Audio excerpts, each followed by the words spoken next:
दुनिया भर में जहाँ भी आपको कैश की ट्रांजैक्शन होती हुई नजर आए ना, तो वहाँ एक क्वेश्चन मार्क है, भाई मनी लॉन्ड्रिंग है या टैक्स पे नहीं हुआ तभी कैश, और वो अनडॉक्यूमेंटेड इकोनॉमी कहलाती है। तो पाकिस्तानी गवर्नमेंट भी हमेशा यही चाहती है कि अनडॉक्यूमेंटेड इकोनॉमी से डॉक्यूमेंटेड इकोनॉमी पे शिफ्ट करें।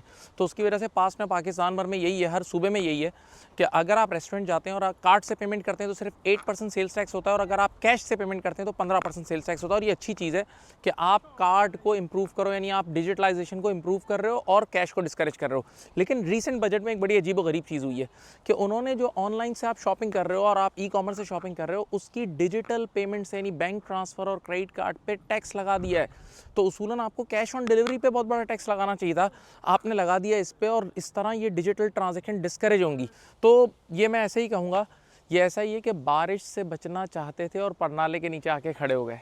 अब सवाल ये है कि ऐसा क्यों कर रहे हैं ये लोग, क्योंकि अब इनको ऑब्वियस ही बात है, टैक्स तो कलेक्ट करना है, और ये लोग एग्रीकल्चर और वो जो दूसरे रिटेलर्स से इतना ज़्यादा नहीं कर पा रहे हैं, जो भी पॉलिसीज़ हैं इनकी।